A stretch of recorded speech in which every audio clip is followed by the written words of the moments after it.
Si vous permettez juste une première aussi réaction à ce qu'a dit Mme Khoury par rapport à la Palestine, parce que la Palestine, c'est le problème israélo-palestinien, c'est un des cœurs, on est tous d'accord, de problèmes du monde entier en réalité. Et moi, ce que j'aimerais surtout dire dans ce conflit, on est tous effarés par ce qui se passe dans cette région, par la souffrance les souffrances qui s'y déroulent. C'est que finalement, vous l'avez dit pour finir, il y a un problème politique. Et puis le droit humanitaire, il n'est pas fait pour durer 40 ans. Il n'est pas fait pour durer 40 ans. Il peut. Alors, bien sûr, les gens s'efforcent et s'efforceront toujours d'apporter leur aide aux victimes. Je crois que c'est le rôle de la Croix-Rouge, mais on ne peut pas trop demander au droit humanitaire. Le droit humanitaire, il ne résout rien, finalement. Il ne résout pas le problème. Et ce problème israélo-palestinien, il doit être résolu maintenant. Et si la communauté internationale doit s'investir, c'est d'abord par rapport au fond du problème. Prenez un autre exemple, hein. Pour sortir un peu de ce conflit. Les prisonniers de guerre, ils ont des règles très détaillées qui les protègent, ils ont toute une convention avec beaucoup de privilèges. Et puis l'idée, c'est qu'ils sont neutralisés, mais pas détenus comme des criminels, et puis après, à la fin du conflit, ils rentrent chez eux. Mais ce n'est pas fait pour que le conflit dure 40 ans, parce que si ça dure 40 ans, c'est horrible, cette situation d'un prisonnier de guerre qui devrait bloquer 40 ans. Eh bien, dans le conflit israélo-palestinien, c'est la même chose. Pas que l'idée de l'occupation, c'est pas que ça dure 40 ans. Donc, à un moment donné, il s'essouffle, le droit humanitaire. Il se fatigue, je crois. Il se fatigue dans cette région, le droit humanitaire. Alors, bien sûr qu'il va essayer, il faudrait peut-être faire davantage pour le faire mieux observer, on peut condamner certaines violations. Le rapport Goldstone l'a fait. Le CICR essaie de faire ce qu'il peut auprès des intéressés par rapport à ces problèmes-là.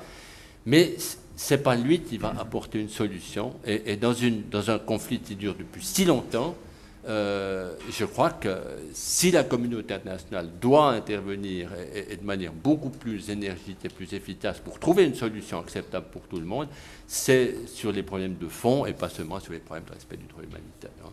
Maintenant, cette approche occidentale ou pas occidentale, c'est vrai qu'il est né dans les États occidentaux. Hein. Il parlait même au tout début, il parlait des États civilisés. C'était un peu une communauté. Il est né, il y avait encore la colonisation et c'était cette époque-là. Hein. Donc il est né à cette époque-là.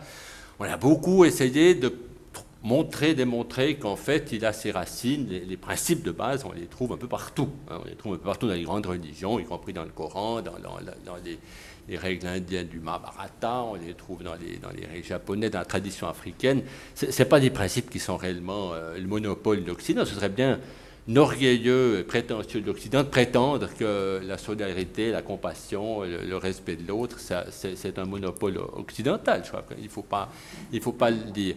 Il l'a été, il faut quand même juste pour le souligner aussi, il s'est ouvert quand même, c'était déterminant quand il y a eu l'adoption des protocoles additionnels aux conventions de Genève. Hein, parce qu'en 1949, la géographie politique du monde est une géographie politique quand même très différente de celle de 1977.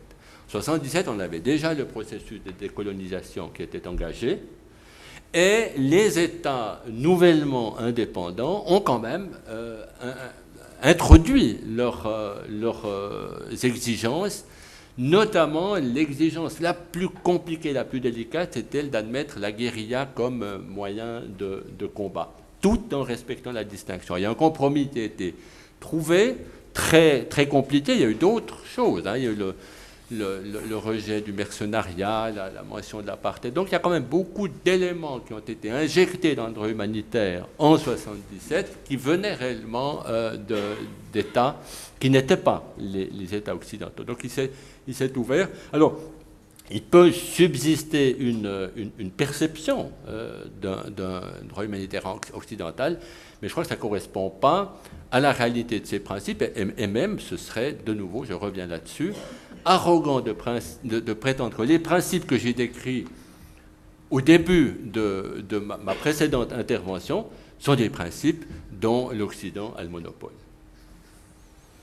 Et sur la question, alors deuxième volet, qui est l'évolution des conflits, puisque les conventions ont quand même été écrites dans un cadre de polémologie assez classique, des États contre des États, des armées contre des armées.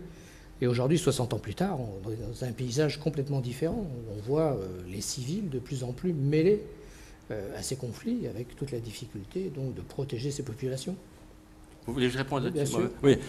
Oui, alors, bien entendu, ça c'est un problème, je ne sais pas si c'est un problème qui a d'ailleurs une solution. Parce que ce qui est original dans le droit humanitaire, et évidemment, la grande évolution, le pas en avant essentiel en 1949, ça a été d'intégrer les conflits internes au droit humanitaire. Hein. Parce qu'au fond, avant 1949, le droit international, c'était un droit entre États.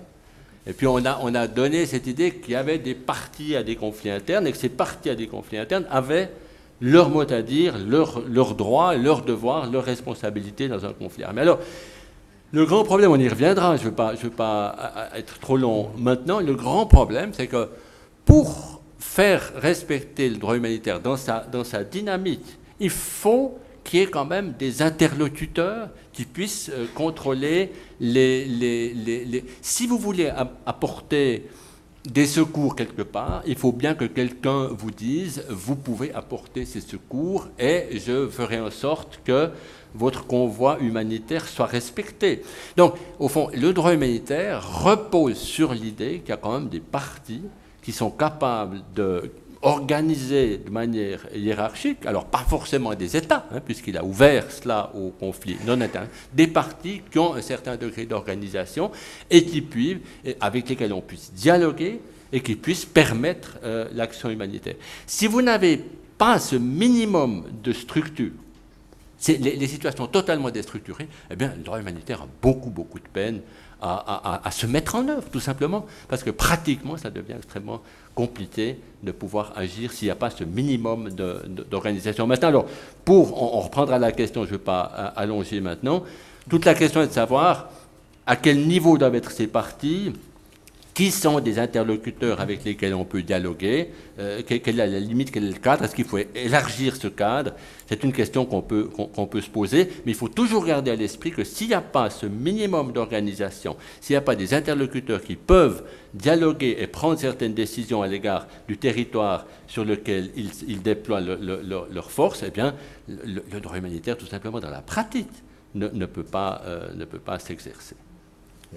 Inroury, une réaction, et ensuite Jean-Luc Florent, peut-être. Oui, j'ai absolument besoin de réagir parce que ce que j'entends, ça fait un peu triste qu'après 40 ans, le droit se fatigue. Je crois que le droit même humanitaire, je crois le problème avec ce droit, s'il est occidentaux ou s'il est universitaire, que l'Occident a très bien commencé, parce que le droit sont universel, puisqu'il s'applique très bien sur la Palestine, mais sur aussi d'autres cas. Mais après qu'il a rédigé ce droit, l'Occident a choisi de parler un double langage. Moi, je ne parle pas comme expert, je parle comme quelqu'un qui vient de l'Orient, comme une Palestinienne. Pour nous, et pour le monde arabe et musulman, surtout récemment, on voit un double langage qui est un peu étonnant d'un monde qu'on appelle le monde civilisé, qui apporte ses droits magnifiques et finalement, il n'a pas la volonté politique de l'appliquer. Il est utilisé quand c'est convenable, oui, mais quand c'est pas convenable, complètement mis à côté. Ce qui est pire, que les Européens, surtout les Américains, ils parlent toujours de droit international. Quand on entend un discours d'un politique, ils parlent comme des saints, quoi. Mais finalement, sur le fait, ce droit est régulièrement mis à part. Il n'y a pas de volonté politique pour le mettre en œuvre. C'est un monde d'intérêt qui gagne. Et finalement, le message que ce monde occidental est un monde hypocrite, excuse-moi pour utiliser cette langue. Et là, c'est une perception qui est très dangereuse pour le monde entier. Parce que le monde ne comprend pas. Il y a la Convention de Genève, les droits de l'homme, et les résolutions de l'ONU. Il comprend qu'il y a un monde de droits. Ou bien ce droit est respecté, ou bien ce droit perd toute crédibilité. Et là, je crois pour un monde dont on a besoin de gouvernance, je crois que c'est une situation qui est dangereuse. Merci.